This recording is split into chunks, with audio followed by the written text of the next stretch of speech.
Have you ever felt that shiver that doesn't come from the cold, but from something much deeper, something that seems to scream at you that you're in the wrong place at the wrong time?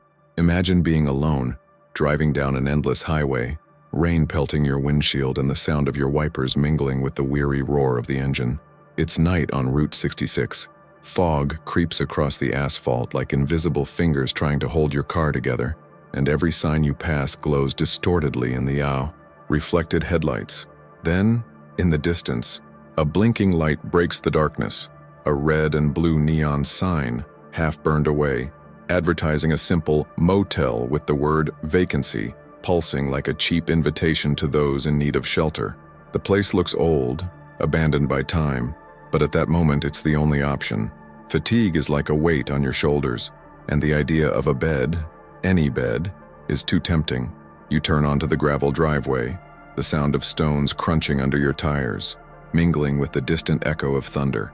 The reception area is small, dimly lit, with walls yellowed by age and the smell of stale coffee in the air. Behind the counter, a thin, weary-looking man seems surprised to see anyone. You begin filling out the registration form, supporting the paper damp with the drips that dripped from your coat. That's when it happens. Before you even finish the first line, the landline phone on the counter rings. It's no ordinary ringing. It's shrill, urgent, as if each bell is a warning. The attendant doesn't move, doesn't answer, just watches. The sound seems louder by the second, until, without saying anything, he pushes the phone toward you. With your hand still cold from the rain, you hold the receiver, and that's when everything changes. A deep, distorted voice, as if coming from an old radio, drawls, "Leave. Now." Nothing more. Just the dry click of the hang-up, leaving a silence in the air that weighs more heavily than any sound. Have you ever been there, about to do something mundane and suddenly feel like you've been pulled into a story that doesn't feel like yours? Stay with me until the end, because what you're about to discover may surprise you, and maybe even make you think twice about stopping at a cheap motel on the side of the road. As you're still trying to process what you've just heard, you notice the attendant remains motionless, as if nothing had happened. But his eyes, they tell another story, one he might not want to share. Outside, the rain intensifies and a flash of lightning briefly illuminates the parking lot. A few cars, all parked like forgotten shadows. In the nearest room, the curtain swings by itself, even though the window is closed. The pen is still in your hand, the form incomplete, but something inside you no longer cares about documents or reservations. It's that strange, uneasy feeling that tells you every second there is another second in forbidden territory. The lights flicker. A metallic smell, almost imperceptible, seems to fill the air. You take a deep breath and the world outside seems to have stopped, except for the slow, steady sound of footsteps somewhere in the hallway behind reception. Now I want to take you deeper into this night, so that you feel every detail as if you were there. And it's precisely at that moment, with the sound of those footsteps echoing in the background, that I realize how every detail of this scene seems to have been staged to keep me alert. It's as if the environment itself wants to tell me something or expel me from there. Maybe you've felt this before, that feeling that you're not alone, even when you can't see anyone. And that's why I want to know, if you were in my shoes, what would you do? Would you keep filling out the form pretending nothing happened? Or would you leave immediately, even without understanding why? If this topic resonates with you, leave a comment below with what's touched you most so far, or if you've experienced something similar. Reading your stories and opinions not only enriches this conversation, but also creates a space where everyone who enjoys this type of story can share experiences. Your participation here is what makes this channel grow and reach more people with this kind of content. And every comment, every like, every new subscription helps keep these stories alive, reaching those who also love to feel that chill down their spine. So, if you want to continue traveling with me through these haunted territories, like and subscribe now so you don't miss any future stories. And while you do that, come with me, because the night was just beginning, and what happened after that phone call was far more disturbing than I could have imagined. I've noticed that some stories have the power to traverse time and reach us with a strange weight, as if the events that transpired left an invisible trail in the air. This is one of them. Whether you believe in the supernatural or not, what I'm about to tell you here is something I experienced, and that could have happened to anyone in my position. It's one of those episodes that begins banally, as part of a long journey, but quickly gains a depth you only understand once you're in the middle of it. That night, I was alone on the road, hours and hours of driving, my head full of problems, and my body too tired to think about anything other than finding a place to sleep. Anyone who's been there knows, in those moments, decisions are automatic. You don't think about hidden truths or strange omens. You just want to stop, rest, and move on the next day. I had no idea that by making that choice I was about to enter a territory where danger and mystery walk side by side. Cheap roadside motels in the United States have this ambiguous reputation. Some are a respite for weary travelers, truckers, and families needing a quick place to spend the night. Others carry heavy histories, crimes, disappearances, encounters that never should have happened. I already knew this, but I confess, at that moment all that mattered was that the neon sign on the side of Route 66 promised me an empty, cheap room. I was driving through New Mexico, and it was already past 11 at night when I saw that blinking sign. The letters flickered to form a blinking vacancy, which seemed like an invitation to someone lost on the road. I turned the wheel and pulled into the small parking area. The sound of rocks under my tires mingled with the sound of the light rain, and every detail seemed quieter than it should have been. The reception area had that yellowish light that makes everything look tired. The walls were stained with age, and the air smelled of stale coffee and damp wood. Behind the counter, a thin, vacant-looking man seemed more surprised than pleased to see me. I took the pen he placed in front of me and began filling out the registration form, my hands still cold from the rain. Then it happened. Before I could even finish writing my name, the phone on the counter rang. It wasn't just any ringing. It was shrill, piercing, as if each bell were an urgent warning. The clerk didn't move. He didn't say anything. He just looked at me and pushed the phone toward me. I hesitated for a moment, but finally answered. The voice on the other end was deep and distorted, as if coming from an old radio. It said just 3 words, "Leave, now," and then hung up. For a second, I thought it was some kind of stupid joke, but the way the voice spoke, there was no trace of humor, just a dry, definitive certainty.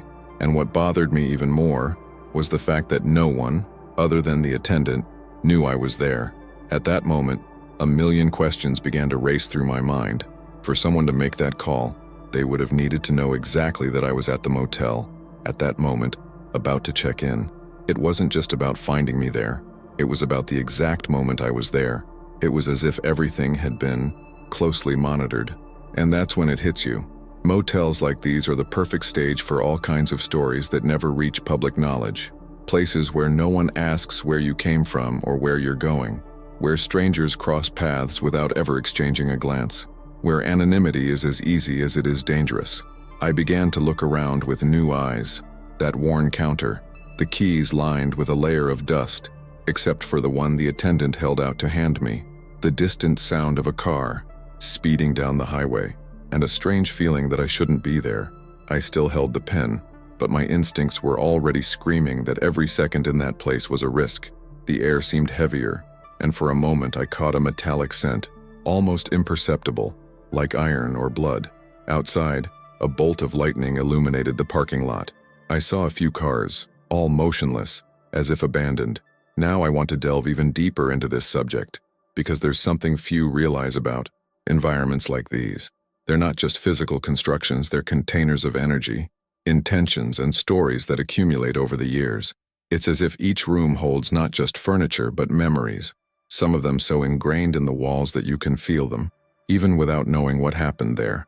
And that night I was in the middle of it, between the freedom of leaving and the vulnerability of staying, between what felt like a warning and what could be a trap. The decision I made next would carry a weight I wouldn't understand until much later. Comment there. That makes sense to me. I was on Route 66, that historic stretch of road that cuts through the heart of the United States, but at night transforms into something completely different from the romantic image we see in movies. I left Amarillo, Texas, late in the afternoon, and my plan was to reach Flagstaff, Arizona, before dawn. On paper, it seemed feasible. In practice, each mile seemed longer than the last. The wind cut like invisible blades against the car's bodywork, and the light rain was relentless, painting the windshield with thousands of tiny distortions that the wiper blades couldn't truly erase. The temperature had dropped too quickly, and the cold seeped in through the cracks in the doors even with the heater on. The road was nearly deserted, with only a few isolated headlights crossing in the opposite direction. disappearing too quickly for me to even see who was driving. It was as if each vehicle were merely a temporary shadow passing through my field of vision, leaving me feeling completely alone on that endless asphalt. Fog was beginning to accumulate in lower stretches, covering the ground like a thick blanket and making every turn uncertain. The green signs with city names became shadows in the distance, only revealing their letters when I was about to pass them. My mind was in that state somewhere between alert and exhaustion. I knew I needed to keep my eyes on the road, but every part of my body was crying out for rest. It was like being at a point in the journey where physical resistance begins to clash with the mentality of pushing forward at any cost. And it's precisely in this clash that many dangerous decisions are made. I could have stopped at any previous town, but there was always that inner voice saying, just a little longer. The problem is, just a little longer in the wee hours of the morning on an interstate can mean putting yourself in situations you never imagined. The GPS showed a steady path, but without many stopping options. Small towns appeared like specks of light on the horizon and disappeared so quickly that there was no time to consider a detour. That was when I saw, for the first time that night, the neon sign that broke the darkness like a misplaced beacon. The word Motel flashed red, and just below, in a nearly faded blue, the promise of vacancy. It seemed like a silent invitation to abandon the road for a few hours. There was something curious about the way that light pulsed in the fog. Each blink seemed to push back the darkness and at the same time draw you closer. Maybe it was exhaustion. Maybe it was that part of the mind that seeks any sign of comfort when the body is at its limit. I slowed down and followed the gravel driveway, feeling the car vibrate on the uneven terrain. The wind seemed stronger there, whistling between the low structures. The parking lot had a few cars, all motionless, covered in a thin layer of moisture that reflected the light from the sign. There was no apparent movement, no sound of doors opening or footsteps on the pavement outside, only the distant echo of rain beating on the rooftops and the muffled sound of my car's engine, which seemed louder than it actually was. I turned off the engine and stared out the window for a few seconds, as if to confirm that nothing was wrong. But it's funny how, even in silence, a place can convey the feeling that you're being watched. When I opened the door, the cold air hit like a wave, mixing the smell of wet earth with something faintly metallic.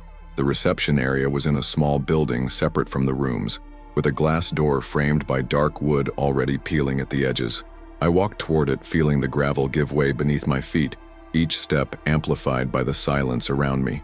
As I approached, I noticed that the curtains in some rooms were drawn too tightly, as if concealing more than just furniture. Inside, the light was low and yellowish, and the air was warmer but filled with a scent that mixed stale coffee and damp wood. The man behind the counter was seated, but he rose slowly when he saw me enter. His expression wasn't one of welcome, but of silent assessment, as if he were trying to figure out who I was even before he heard my voice. I knew it would be a long night, but I still had no idea how it would completely change the way I viewed these places. Roads like Route 66 hold much more than memories of past trips. They hold stories that never make it into the newspapers, secrets that go unnoticed by those just passing through. And sometimes, all it takes to become involved in one of these stories is a wrong turn at the wrong time. The neon sign flickered irregularly, as if each flash were a weary exhalation from a place that had seen better days. The vacancy sign appeared and disappeared at uneven intervals, casting a bluish reflection in the fog that seemed to blend with the worn red of the motel letters above. The facade was a collection of scars from time, peeling paint, damp patches that ran like dried rivers down the walls, and a smaller, nearly faded sign that had probably once spelled out the name of the place, but was now nothing more than an illegible blur. The parking lot had a few cars, all motionless, covered by a thin layer of water that reflected the unstable neon light. There was something artificial about the silence, as if the sound of the world had become trapped behind the walls. Not even the wind could break the feeling that everything there was suspended in midair. One of the vehicles looked like it had been abandoned days ago. Dirty tires, stained side window, and a thin line of leaves accumulated around it, as if nature were already beginning to reclaim the space. I crossed the courtyard slowly, the gravel giving way beneath my boots, each step seeming louder than it should have been. The closer I got to the reception area, the more the smell of damp wood mingled with that of stale coffee. a heavy aroma that carried the strange familiarity of old kitchens, but without the comforting part. The glass door was closed, but a sliver of light escaped through the crack in the dingy curtain. I pushed open the door and a small bell tinkled, the metallic sound echoing in a space where there seemed to be no rush. Inside, the reception area was a contrast between warmth and discomfort. The heater in the corner circulated the air slowly, making the room even more stuffy. The counter, dark and scarred wood, had circular stains, as if coffee mugs had been left there too long. Behind it hung a wall of keys, some with yellowed, hand-scribbled tags, others without any identification. I noticed that most, except for two, were covered in a fine layer of dust. The man behind the counter stood slowly. He was thin, pale-skinned, with unkempt gray hair and a look that pierced me even before I could say hello. He didn't smile, didn't offer a welcoming gesture. He simply asked if I needed a room, his voice low and hoarse, as if he'd just woken up. I nodded, and without another word, he pulled a registration form from under a stack of papers, placing it in front of me along with a cheap plastic pen. There was something about the way he moved that kept me alert. Each gesture was slow, but not lazy, as if he were calculating the timing of each action. As I filled in my name, I noticed he was looking past me, as if expecting someone to walk in at any moment. There was no one else, just me, him, and that air charged with something I couldn't quite identify. The clock on the wall, an old-fashioned clock, read 11:47 p.m. The ticking was barely audible, but somehow, I felt time passing differently in there. I was almost fully plugged in when a sound cut through the room. The telephone on the counter began to ring. It wasn't the soft ringing of modern phones. It was high-pitched, insistent, and with each ring, it seemed to tug at something deep inside me, as if it were calling me personally. The man didn't move. He stood there, staring at the receiver, as if it didn't exist. I looked up at him, expecting him to answer, but he simply thrust the phone toward me, his gaze fixed and impassive. For a moment I considered not answering, but the ringer sounded like an order, and my fingers, almost reflexively, grabbed the receiver. The voice on the other end was unhurried. It was deep, distorted, and carried a strange clarity, as if the words were being whispered inside my head. Leave. Now. Nothing more. The silence that followed was so absolute I could hear my own rapid breathing. I slowly released the receiver, never taking my eyes off the attendant. He didn't ask anything, didn't comment, just took the form from me and put it back under the papers, as if the attempted registration had never happened. The room key he was holding disappeared into the drawer, because it was at that moment that I realized the connection wasn't just a warning, it was part of something bigger, something that involved that place, those people, and maybe even the few cars outside. I felt like I'd crossed an invisible border, where my every move was being watched, and every decision would have an impact I couldn't yet predict. The clerk kept his gaze down as he put the form away. It wasn't just indifference. There was something restless in his movements, as if every gesture was calculated to avoid looking directly at me. His eyes only lifted for fractions of a second and always seemed to slide over me as if he were observing something else behind my shoulder. It was then that I noticed his hands. He tried to keep them steady, but the pen he'd been holding trembled slightly, and as he replaced the form under the stack of papers, his fingers brushed awkwardly against the wood of the counter, as if touching any surface was uncomfortable. Behind him, a shelf with hooks displayed several keys, each with its own small yellowed tag. Most looked as if they hadn't been touched in years. Dust had accumulated on the metal surfaces and the worn cords that served as keychains, but there was one that stood out. It looked as if it had been polished that very morning. It gleamed in the dim light of the reception desk, hanging alone on a hook, with a new, clean white tag written in fine-tipped pen. Just the room number. No name, no reference, nothing to give any clue as to who had been there or for how long. He picked up the key almost hesitantly, as if its weight were different from the others.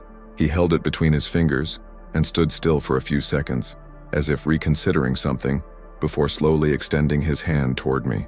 I instinctively hesitated. There was no logical reason for it to bother me, but the way he held the key, as if it were a delicate piece of glass about to shatter, made me think it held much more than just opening a door. As I accepted the key, I noticed the sound of the rain outside had changed. It was no longer uniform.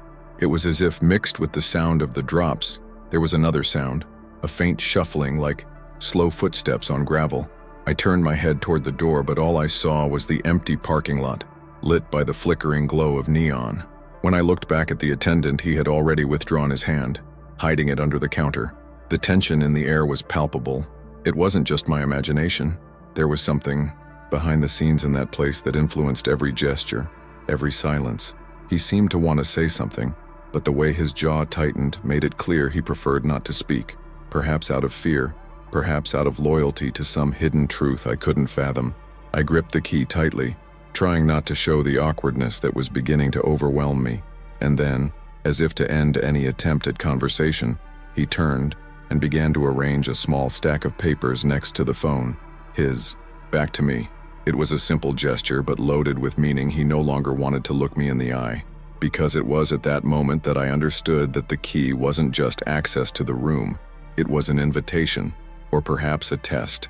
An ordinary object, but one that carried, along with its cold metal, the promise that something inside would make me question every decision that had brought me to this point. The way the attendant avoided eye contact, the way the dust remained untouched on the other keys, and the stark difference of that clean label. All of this pointed to a single conclusion. The room wasn't just another lodging space. It had a story, and somehow, I was about to become a part of it. The pen was still in my hand, gliding slowly over the yellowed paper of the registration form, when the heavy silence of the reception area was shattered by a telephone ringing so high-pitched it made me shiver. It wasn't a typical ringing, the kind you hear in any office or home. It was more metallic, shrill, as if it had been recorded decades ago and was being repeated by an old phone, stuck in time. I immediately glanced at the attendant, expecting him to reach out and answer, but he remained standing, staring at some undefined point on the counter, as if it had nothing to do with him. The sound persisted, each ring more incisive, more impatient. For a moment, I felt like the phone wasn't just ringing, it was calling to me. There was an invisible pressure with each passing second, as if something wanted to make sure I heard, but the operator, with the same grim expression, remained motionless, his hands resting on the counter, his breathing too rhythmic and controlled to be natural. And then, as if the scene itself wanted to become even more absurd, another phone began to ring. This time it wasn't the one on the main counter. The sound came from a smaller device placed on a side table, slightly behind a partition separating the guest area from the main area. This detail made me shiver. That phone should only ring if there was a direct call to an occupied room. But I hadn't even officially received the key yet. The echo of the two rings together created a strange dissonance, as if the sound were multiplying throughout the room, vibrating in the stuffy air of the reception area. The attendant turned his head slightly toward the side phone, but didn't take a step toward answering it. His eyes narrowed, and for a moment, the tension he was trying to hide seemed to materialize on his face. I didn't know what to think. It was illogical. How could someone be calling a room phone before I'd even checked in? And moreover, why did the attendant seem to know exactly what was going on, yet choose to do nothing? It was like watching a rehearsed play where every character already knew the script and I was the only one without a line. The ringing on the first phone suddenly stopped, as if someone on the other end had given up. But the second continued, growing more isolated, clearer. The operator then did something that made me even more uncomfortable. Without saying anything, he looked directly at me and gave me a slight gesture with his chin, indicating that I should answer. It wasn't an invitation. It was almost a silent command. I walked slowly to the side counter, the wooden floor creaking beneath my feet. The phone was an old black model, with a worn coiled cord and a rotating dial already yellowed with age. I picked it up, reluctantly, my hand slightly clammy from the cold and the strangeness of the situation. The voice on the other end was unhurried. It was low, deep, with a background hiss that resembled radio broadcasts on stormy days, but it was clear enough that each syllable was understood effortlessly. Leave. Now. There was no explanation, no tone of pleading or threat. It was a dry, objective, almost bureaucratic instruction. For a few seconds I held the receiver to my ear, listening for any other sound, a sigh, a heavy breathing, the click of a disconnect. Nothing, just the thick silence of a call that had already served its purpose. I slowly replaced the receiver, and when I looked up, the operator had already turned his back, rummaging through a drawer as if nothing had happened. Now I want to delve even deeper into this subject, because I realized that connection wasn't just a random signal, It carried an unsettling precision, as if the person on the other end knew exactly where I was, what I was doing, and even the exact moment I would answer. It wasn't a coincidence. It was part of an invisible mechanism, a network of signals and decisions I couldn't yet understand, but which was about to draw me into a story much larger than I could imagine. Comment there. That makes sense to me. I held the receiver hesitantly, the plastic feeling cool against my skin. The attendant, motionless behind the counter, kept his eyes fixed on me as if observing not only my actions but also any involuntary reactions that might betray my thoughts. The phone line was filled with a heavy silence, the kind that seems almost textured, until the voice came through. It was masculine, deep, and slightly distorted, as if coming from a distant place or passing through some ancient filter that stripped it of any human warmth. There was no rush in the words, no apparent emotion, just a neutral, almost bureaucratic tone, laden with a certainty that, paradoxically, made each syllable more threatening. Leave. Now. That was all he said. There was no audible breathing on the other end, no hesitation, no attempt to prolong the conversation. A sharp click marked the end of the call, leaving me with the receiver still pressed to my ear, as if a part of me was waiting for that voice to return. I slowly replaced the phone, but my mind was already spinning, trying to process what had just happened. I hadn't checked in, I hadn't given my name, or even taken off my coat. So how could anyone know I was there? And more than that, how could they know the exact moment I would answer that phone? It wasn't a coincidence.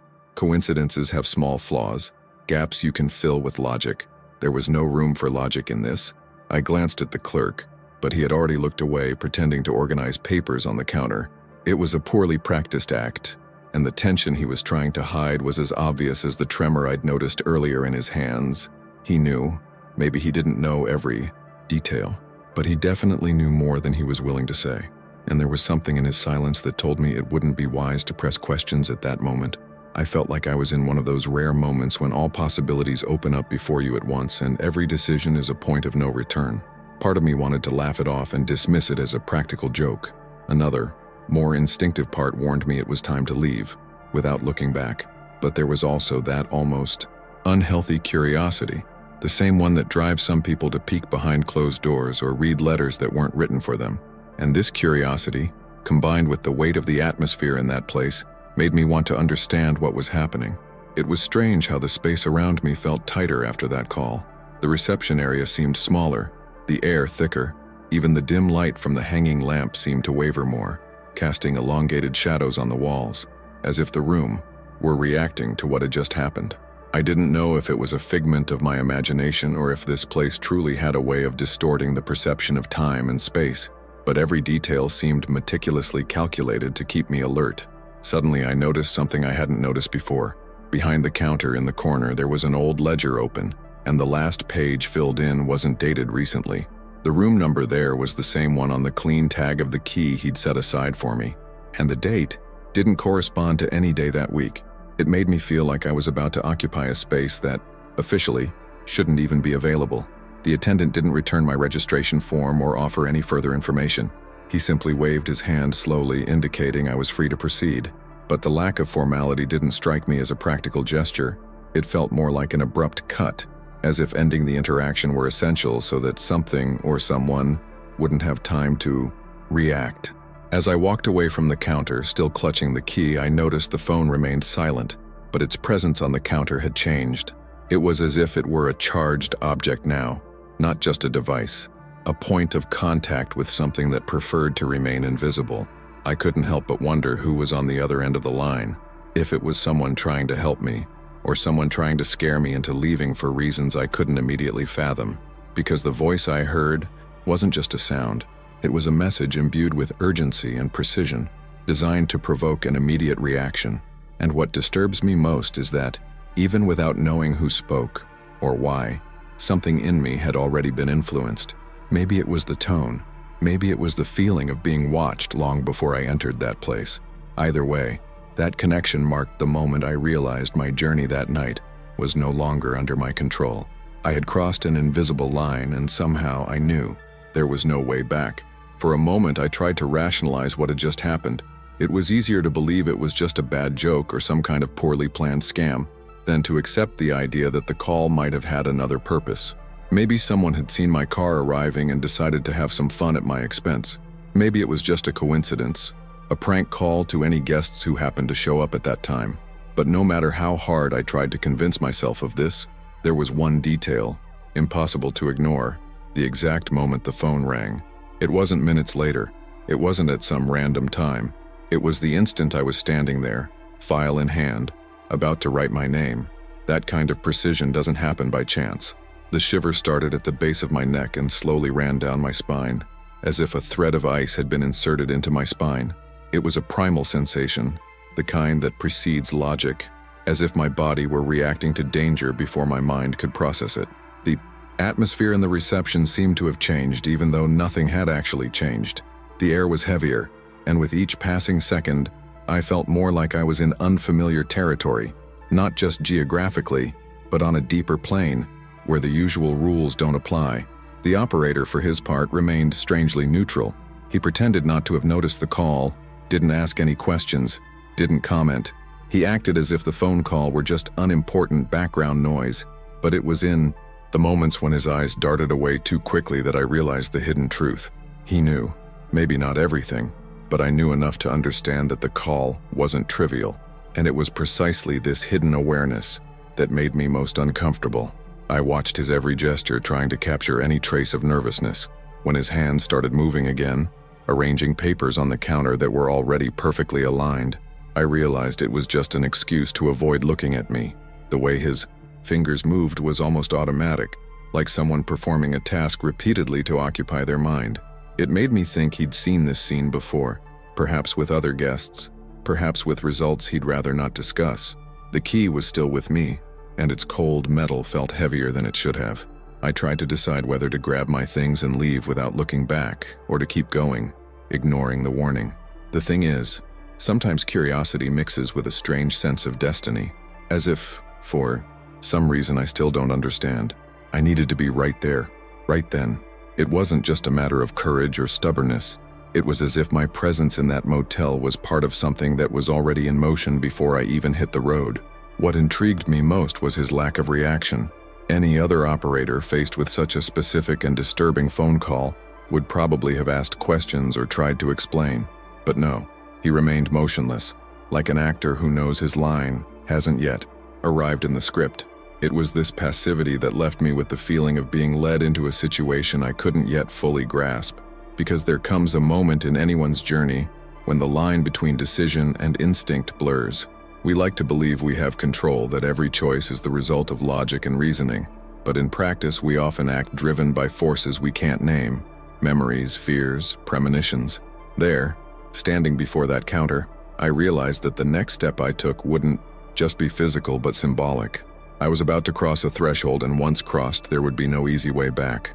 I left reception with my key in hand, and as much as I tried to focus on the simple act of getting to my room, every detail around me seemed to take on a different weight.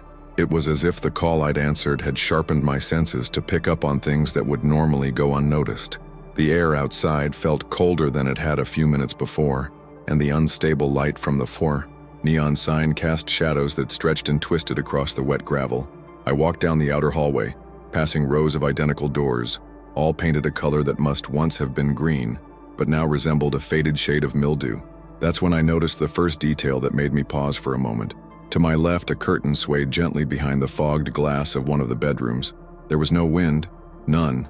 The air was completely still, heavy with humidity. It made no sense. The movement was rhythmic, as if someone were slowly pulling and releasing the fabric, peering through the cracks. The reflection of the parking lot light made it impossible to clearly see who or what was inside.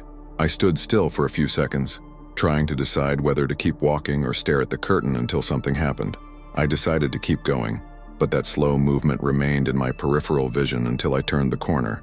Further on, I noticed another disturbing detail. An old, dark-colored sedan was parked in one of the far corners of the courtyard.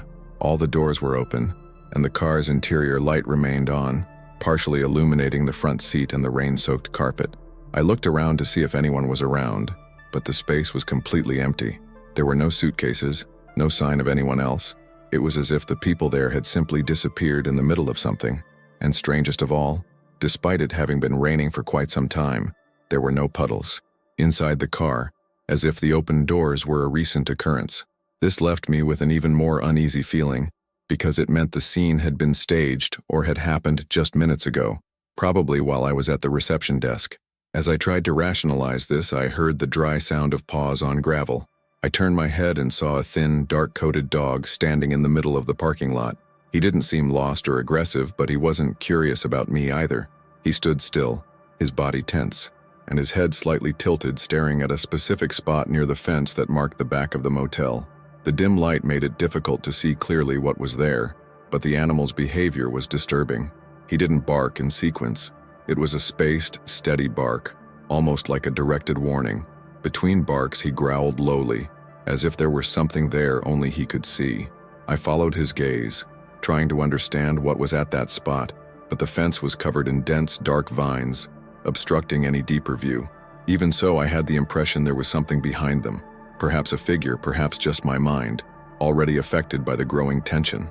But what made me most uneasy was that, as soon as I realized the possibility of someone watching me, the dog fell silent, took a few steps back, and, without taking his eyes off that spot, ran to the side of the parking lot and disappeared into the darkness. I kept walking, but each step felt heavier, as if the ground itself were trying to keep me there longer. It wasn't just fear.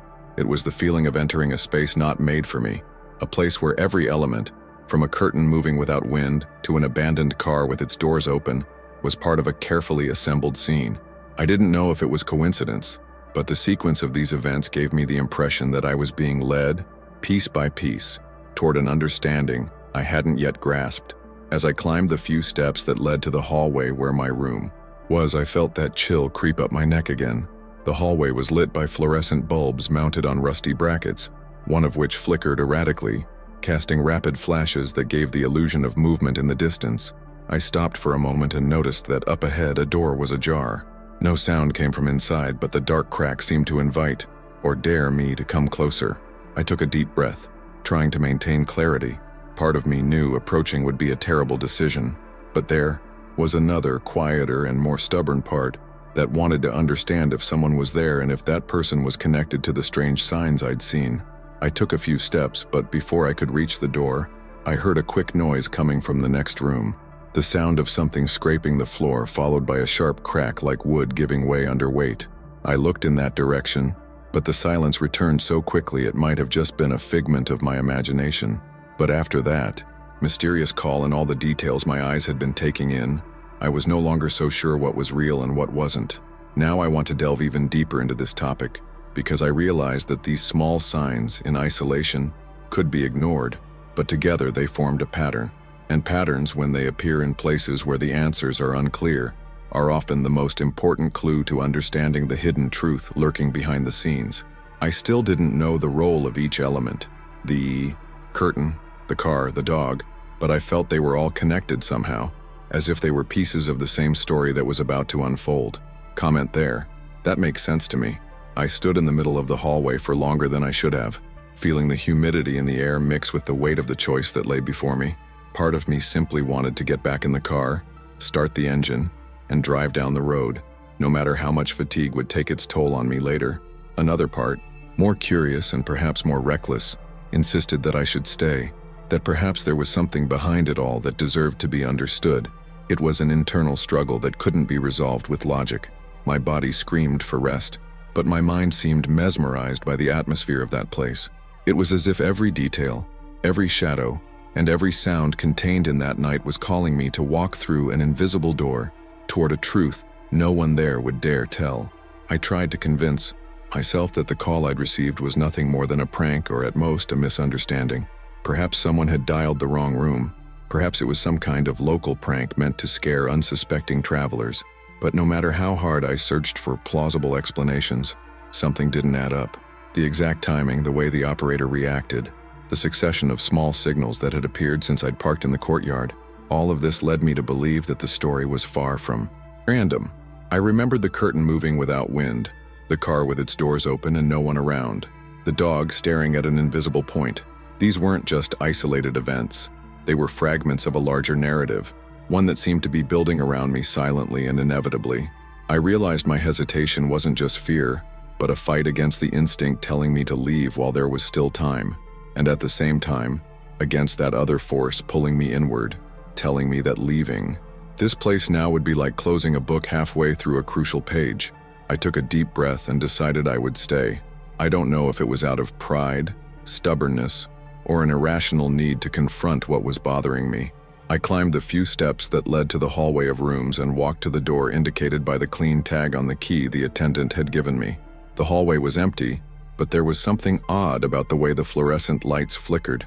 It wasn't constant, it seemed almost synchronized with my steps, as if the lighting itself reacted to my presence. Arriving at the door, my first impulse was to put the key in the lock and rush in, but something stopped me.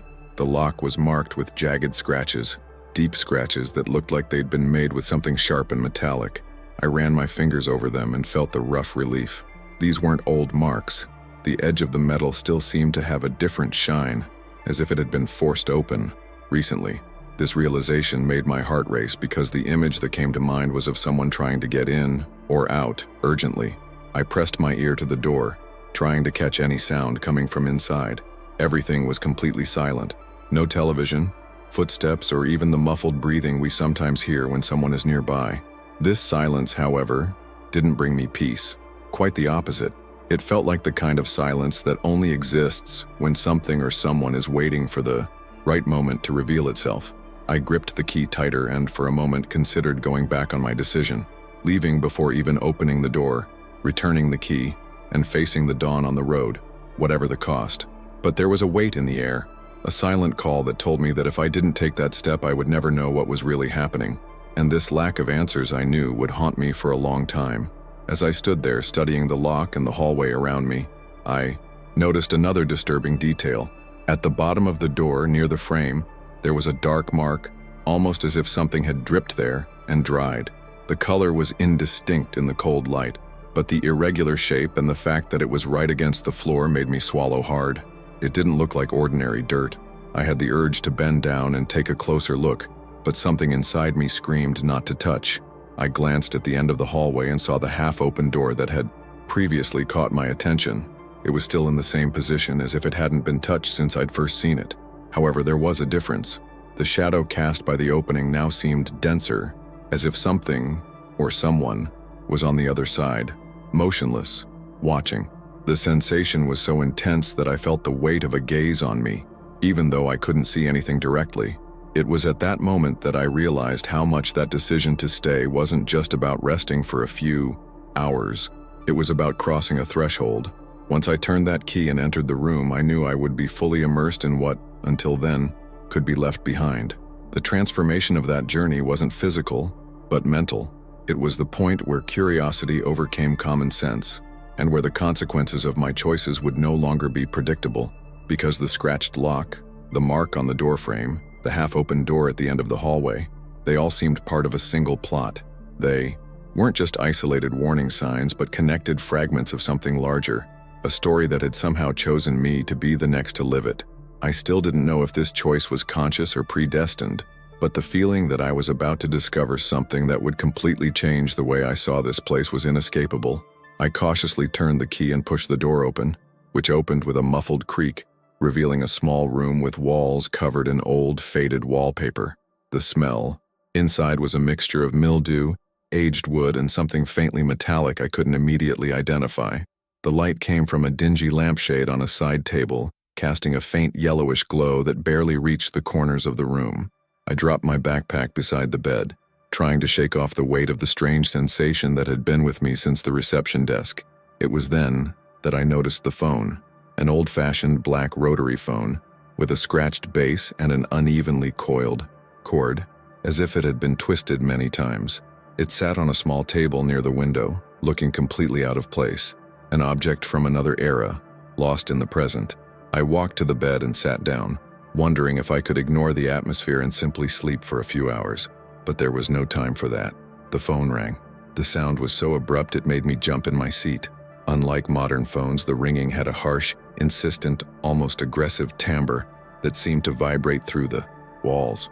I stared at it for a few seconds, considering not answering, but the ringing didn't stop, each bell more intrusive than the last. Finally, I took a deep breath, stood up, and grabbed the receiver. The voice was the same one I'd heard before at reception, deep, distorted, and with that cold tone that left no room for interpretation. But this time, the words were different. "Don't look at the window." They were spoken slowly, almost like an order. Before I could react or ask any questions, I heard the sharp click of the line being cut. I stood there holding the receiver, trying to understand what that meant. My gaze inevitably began to drift toward the window, but I stopped mid-step. I wasn't sure whether to obey or not, but there was something about the firmness of that voice that made my skin crawl. I slowly replaced the receiver, and it was at that moment that the silence in the room was broken by another sound. Steps.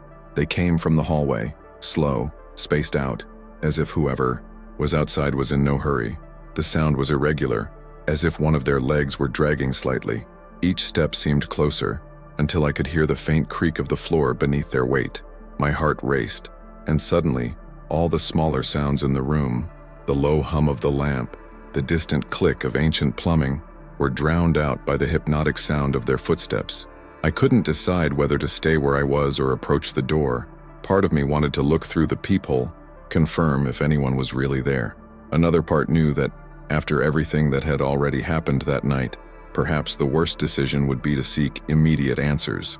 I remained still, listening to every footstep until they stopped right in front of my room. The silence that followed was even more disturbing than the sound. There was no knocking on the door, no attempt to open the lock, just an invisible presence, marked by the absence of sound and the weight of the air. I remained, like that for long seconds, feeling time stretch almost unbearably. Then, without any transition, the footsteps began again, now moving away, with the same slow cadence, until they disappeared completely at the end of the hallway.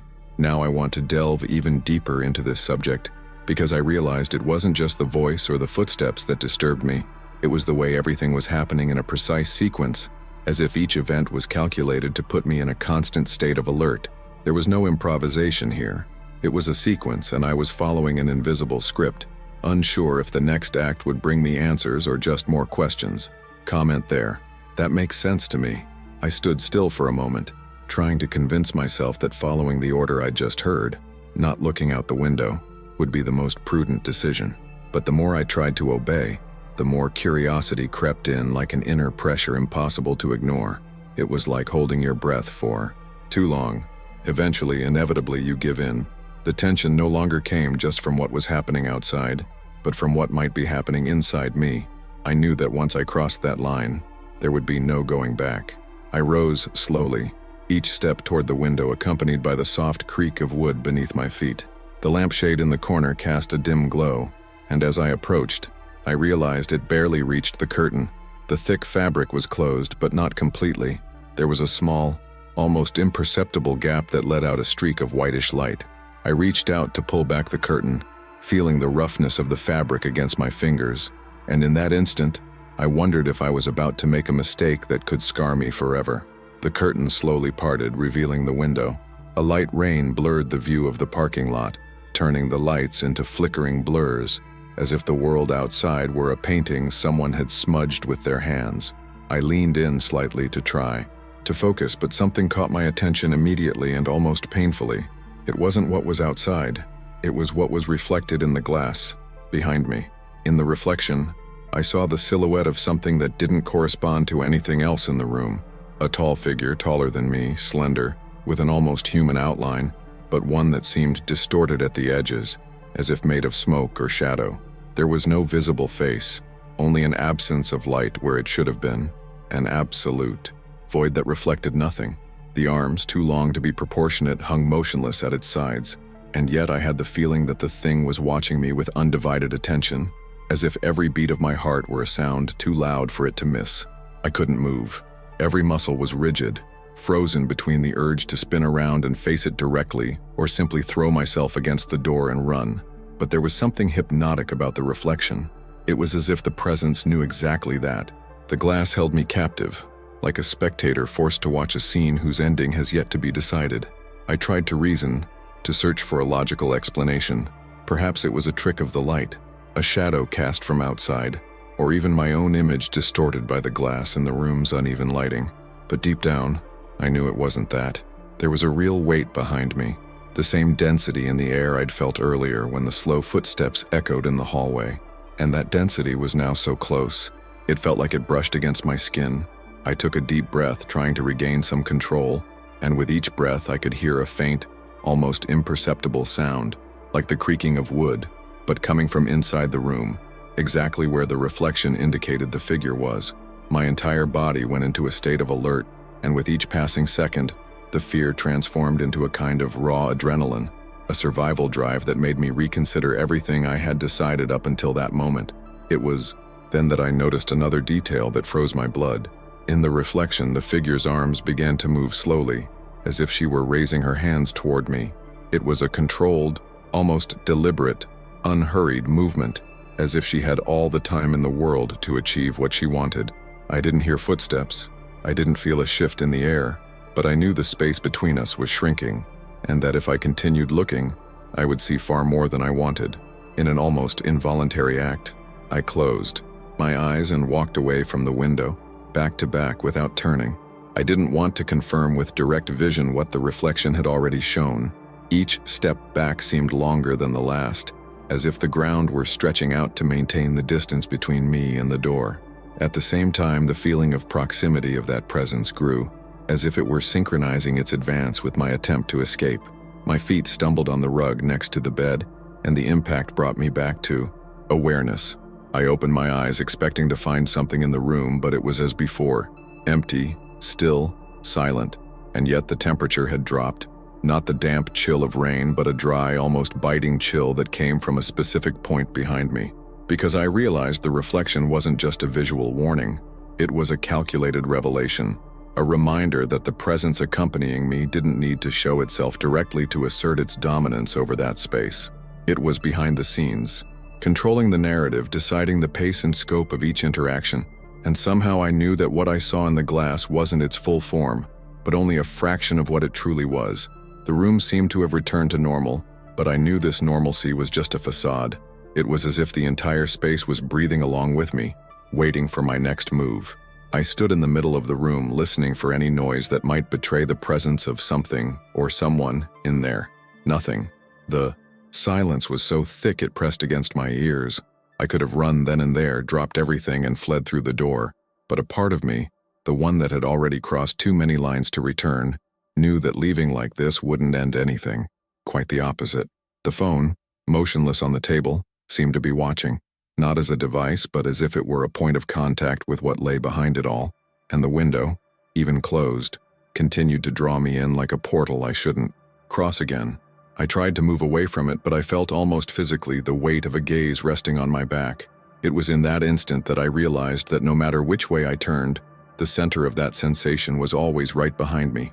The lampshade's bulb suddenly swung, casting elongated shadows that moved across the walls as if they had taken on a life of their own.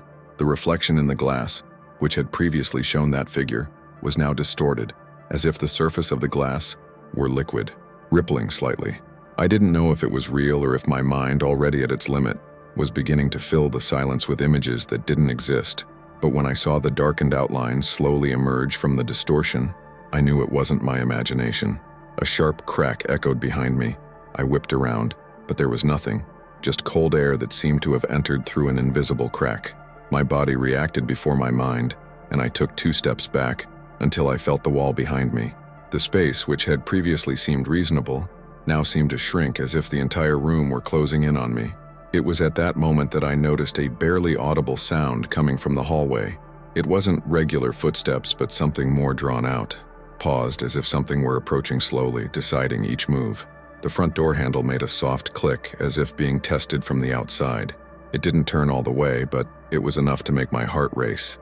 I remained still, holding my breath, and realized that any sound I made would be too loud in the absolute silence. The handle then returned to its original position, and the noise in the hallway ceased. But this pause didn't bring me relief. On the contrary, it was the kind of silence that precedes something much worse. Because it wasn't just fear I felt there. It was the sensation of being inside a carefully constructed plot where every detail, from the connection to the reflection in the glass, was a thread, pulled by invisible hands. I didn't know if the goal was to scare me, manipulate me, or lead me to a specific point, but he was certain I was already at the center of whatever was happening. If you were in that motel and received this call, what would you do? Would you run away immediately or try to find out the truth? Write in the comments. I want to see who would have the courage. If you've made it this far, you've already realized that this story isn't just about a strange motel, but about the kind of experience that changes our perception and leaves us thinking long afterward. That's why I want you to keep following these stories. Each one offers clues, reflections, and details that go beyond the scare. So if this content resonated with you, subscribe to the channel so you don't miss the next ones. And so I know you stuck with me until the end. Leave a comment saying, "I'm with you until the end." I'd love to see who's been on this entire journey with me. Oh, and please leave a like, because that's how our connection stays alive and how these kinds of stories keep reaching you.